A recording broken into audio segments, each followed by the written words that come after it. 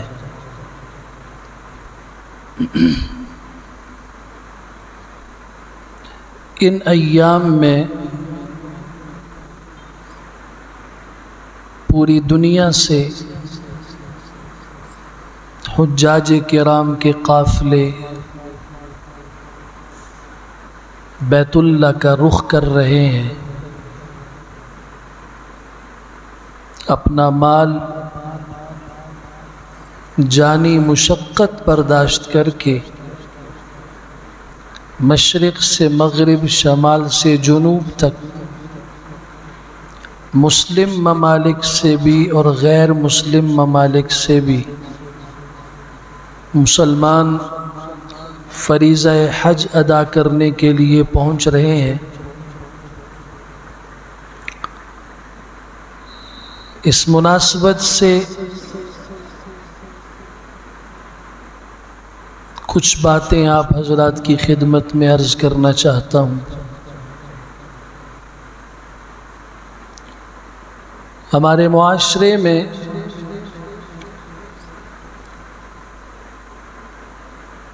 نماز کی اہمیت تو کچھ نہ کچھ سمجھی جاتی ہے۔ جو نماز نہیں پڑھتا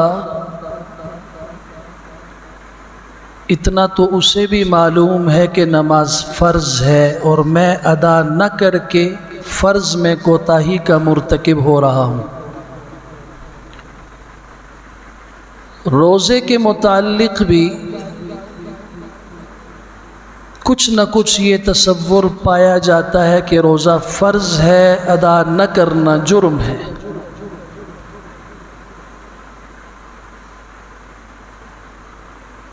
زکوٰۃ کے متعلق بھی کسی نہ کسی درجے میں یہ تصور ہے،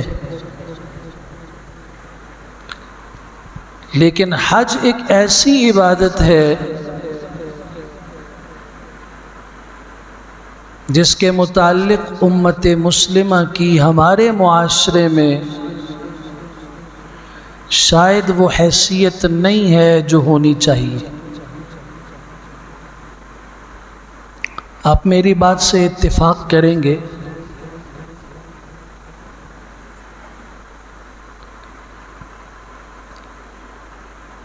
کہ ہمارے ہاں زیادہ تر لوگ حج کے لیے اس وقت جاتے ہیں جب وہ چلنے پھرنے کے قابل نہیں رہتے۔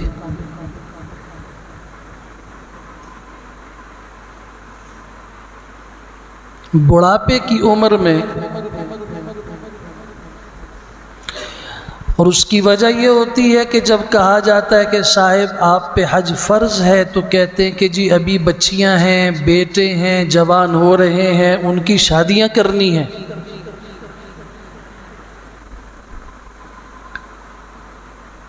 شادیوں سے فارغ ہوں گے، اپنی بچیوں اور بیٹیوں کے ہاتھ پیلے کریں گے، بیٹوں کی شادیاں کر کے دلہنیں اپنے گھروں میں لائیں گے، اپنا گھر بنائیں گے، اپنا کاروبار قائم کر کے پاؤں پہ کھڑے ہو کر اس کے بعد ہم حج کے لیے جائیں گے۔ اور وہ وقت وہ ہوتا ہے کہ جب حج کے لیے جانے کا نہیں ہوتا، اب آخرت کی سفر پہ جانے کا وقت آیا۔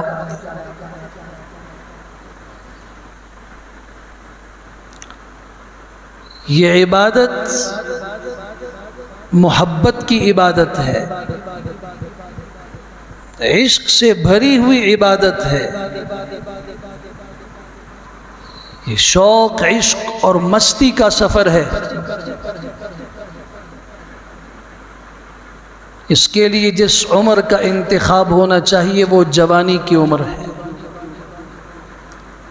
بہت کم خوش نصیب ایسے ہوں گے جنہیں جوانی میں اللہ تعالیٰ نے اعضاء کی سلامتی کے ساتھ حج کی توفیق نصیب فرمائی۔ میں صرف یہ بات عرض کرنا چاہوں گا، ایک تو یہ سمجھیے کہ حج کی حیثیت کیا ہے،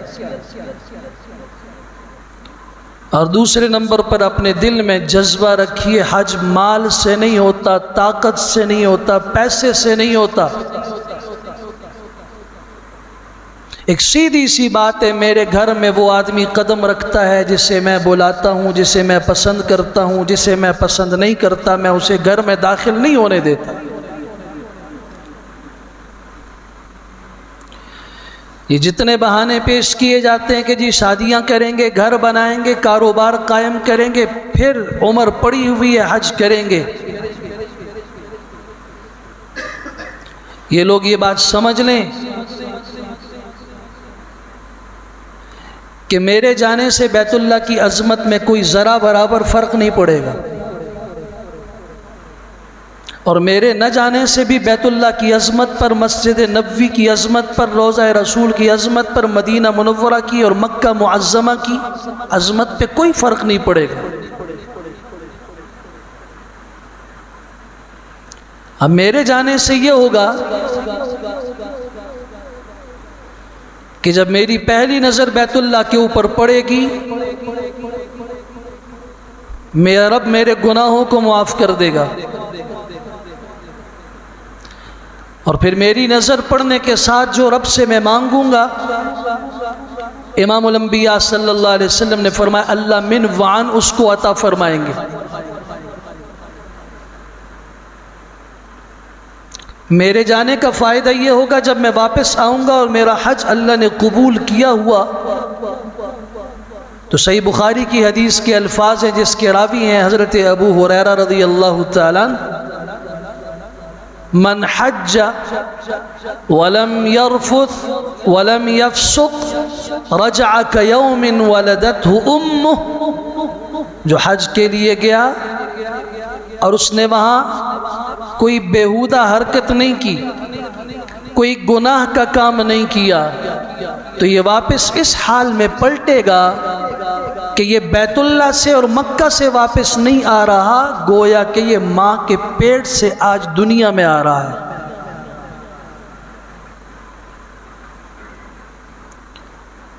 مجھے اور آپ کو فائدہ یہ ہوگا کہ سیدنا عبداللہ بن مسعود رضی اللہ تعالیٰ عنہ کی روایت کے الفاظ ہیں جس سے امام احمد نے مسند احمد میں، امام ترمذی نے سنن ترمذی میں، امام نسائی رحمۃ اللہ تعالیٰ علیہ نے سنن نسائی میں نقل کیا ہے، امام الانبیاء صلی اللہ علیہ وسلم نے فرمایا تابعوا بین الحج والعمرہ، مسلسل حج اور عمرہ کیا کرو۔ حج کیا پھر عمرے پہ چلے گئے، پھر اللہ نے وسعت دے دی، پھر حج پہ چلے جاؤ، پھر عمرہ کرو۔ آج دنیا کہتی ہے یہ بار بار عمرے کرنے پہ پیسے ضائع کرنے کا کیا مطلب، فلاں فقیر کو کیوں نہیں دیتے، فلاں یتیم کو کیوں نہیں دیتے، فلاں بیوہ کو کیوں نہیں دیتے، اسپتال میں کیوں نہیں دیتے، مریض کا علاج کیوں نہیں کرتے۔ میرے بھائی، جو انسان اللہ کے راستے میں اپنا ہاتھ کھولتا ہے وہ ایک راستے میں نہیں کھولتا، یہ مٹھی جب کھلتی ہے نا تو یہ مسجد پہ بھی خرچ کرتی ہے، مدرسے پہ بھی خرچ کرتی ہے، لوگوں کے لیے راہیں بھی کشادہ کرتی ہے، یتیموں کا بھی خیال رکھتی ہے، مسکینوں اور بیواؤں کا بھی خیال رکھتی ہے، یہ قبرستانوں کے لینے میں لوگوں کے لیے قبروں کی جگہ مہیا کرنے کے لیے ہاتھ کھلتا ہے۔ یہ بہانے ہوتے ہیں کہ ادھر نہ کریں وہاں کریں، قربانی کیوں کر رہے ہیں جی، اس سے اسپتال کیوں نہیں بناتے، حج پہ اتنا پیسہ کیوں لگا رہے ہیں، عمروں پہ اتنے پیسے کیوں لگا رہے ہیں، اس لیے لگا رہے ہیں کہ شاید تمہیں یہ بات نہیں پہنچی، ہمیں پہنچی ہے۔ امام الانبیاء صلی اللہ علیہ وسلم نے فرمایا تھا بار بار حج کرو، بار بار عمرے کرو، فائدہ کیا ہوگا، فَإِنَّهُمَا يَنْفِيَانِ الْفَقْرَ وَالذُّنُوبِ کما ينفی النار خبث الحدید والفضة والذهب، جس طریقے سے آگ کی بھٹی، آگ کا شعلہ سونے چاندی اور لوہے کے زنگ کو ختم کرتا ہے، ان کے میل کو ختم کرتی ہے آگ، اسی طریقے سے حج اور عمرے کا سفر انسان سے فقر اور تنگ دستی غربت کو بھی ختم کرتا ہے اور ساتھ گناہوں کو بھی ختم کرتا ہے۔ میں اللہ کی قسم کھا کے کہتا ہوں ایک آدمی دنیا میں آپ کو ایسا نہیں ملے گا جس نے حج کیا یا عمرہ کیا ہو اور وہ فقیر اور تنگ دست ہوا، جاؤ ڈھونڈو۔ ایک آدمی ایسا نہیں ملے گا جس نے حج اور عمرے پر پیسہ لگایا اور پھر وہ فقیر ہوا ہو۔ ایک آدمی ڈھونڈ کے دکھاؤ جس نے اللہ کے گھر مسجد کی تعمیر میں حصہ لیا ہو اور وہ فقیر ہوا ہو۔ ایسا آدمی ایک بتا کے لے آنا جس نے اللہ کے راستے میں اپنا ہاتھ کھولا ہو انفاق فی سبیل اللہ کے لیے، اللہ نے اسے فقیر بنایا ہو۔ امام الانبیاء صلی اللہ علیہ وسلم نے 3 باتوں کی قسم فرمائی تھی۔ سنن ترمذی کی حدیث کے الفاظ ہیں، ابو کبشہ انماری رضی اللہ عنہ راوی ہیں، مجھے اللہ کی قسم ہے، حضور فرماتے ہیں ما نقصت مال عبد من صدقہ، اللہ کے راستے میں جو مال لگتا ہے اللہ اس آدمی کے مال کو، میں محمد قسم کھا کے کہتا ہوں، کبھی کم نہیں کرے گا صلی اللہ علیہ وسلم۔ ہاں میں 20 یوں لوگ جانتا ہوں اور آپ بھی جانتے ہوں گے جنہوں نے شادی بیاہوں پر غیر ضروری رسموں اور رواجوں کو پورا کرنے کے لیے، معاشرے میں اپنی ناک بلند کرنے کے لیے اور معاشرے میں جھوٹی عزت پانے کے لیے شادیوں پہ، بیاہوں پہ، بچیوں کے جہیز پر اور فضول رسومات اور رواجات کے اوپر جو پیسہ لیا اور خرچ کیا، لوگوں نے 10-15 لاکھ روپے اڑائے، وہ ہضم کر کے ڈکار مار کے چلے گئے۔ کسی نے تعریف کی، کسی نے برا بھلا کہا، کسی نے کہا مجھے نہیں بلایا، مجھے نہیں دعوت دی۔ اس آدمی کو میں نے غربت کی شکایت کرتے ہوئے دیکھا ہے کہ میں نے بیٹے کی شادی پہ قرض لیا، 5 سال گزر گئے، 10 سال گزر گئے، میرا وہ قرض نہیں ادا ہوا۔ ایمان سے بتاؤ ایسے لوگ آپ جانتے نہیں جانتے؟ کس غفلت میں ہم پڑے ہیں؟ قربانی میں خرچ کرنے سے مال کم ہوگا، حج پہ عمرے پہ لگانے سے مال کم ہوگا، مساجد و مدارس پہ لگانے سے مال کم ہوگا، اللہ کے راستے میں خرچ کرنے سے وَمَا أَنفَقْتُمْ مِن شَيْءٍ فَهُوَ يُخْلِفُهُ، اللہ کے راستے میں جو تم ایک ذرہ بھی خرچ کرتے ہو، کس کے راستے میں دے رہے ہو؟ اللہ کے، جو سب کچھ دینے والا ہے، جسے تمہارے مال کی، میرے مال کی احتیاج اور ضرورت نہیں ہے، اسے دے رہے ہو۔ من ذا الذی یقرض اللہ قرضا حسنا فیضاعفہ لہ اضعافا کثیرہ، جس کا اعلان ہے تم ایک ذرہ لگاتے ہو فہو یخلفہ، میں اس کا بہترین صلہ اور بدلہ دیتا ہوں۔ جس کا اعلان ہے، کون ہے جو اللہ کو قرض دے، کون ہے جو اللہ کے راستے میں لگائے اور اپنا مال دگنا چگنا کر دے؟ یہ بات کسی غیر مسلم کی ہو سکتی ہے، مسلمان کی نہیں ہو سکتی کہ حرام سے مال بڑھے گا، سود سے، رشوت سے، حرام کمانے سے مال بڑھے گا اور اللہ کے راستے میں لگانے سے کم ہوگا۔ سورہ روم کا اعلان ہے وَمَا آتَيْتُم مِّن رِّبًا لِيَرْبُوَ فِي أَمْوَالِ النَّاسِ فَلَا يَرْبُو عِندَ اللَّهِ، جو تم سود پہ دیتے ہو اللہ کے ہاں وہ نہیں بڑھتا۔ تم کہتے ہو 7% ملا، 10% اس پر مجھے اضافہ ملا۔ اللہ کا قرآن جھوٹا نہیں ہو سکتا، جو کلام اللہ کا ہو، جو اعلان کر رہا ہو، جو تم سود پہ دیتے ہو کبھی نہیں بڑھ سکتا۔ جیسے امام الانبیاء فرمائیں لعن اللہ آکل الربا وموکلہ وکاتبہ وشاہدہ، اللہ کی لعنت ہے سود کھانے کھلانے والے پر، سود کا معاملہ لکھنے والے پر، سود کے معاملے میں دلالی کرنے والے پر، سود کے معاملے میں گواہ بننے والے پر۔ جس پر اللہ اور اس کے رسول کی لعنت ہو اس کا مال بڑھے گا۔ لعن اللہ الراشی والمرتشی، اللہ کی لعنت ہے رشوت لینے اور دینے والے پر۔ الراشی والمرتشی کلاہما فی النار، یہ دونوں جہنمی ہیں۔ ہم اسے کہہ رہے ہیں کہ رشوت لے کر اس کا مال بڑھ رہا ہے،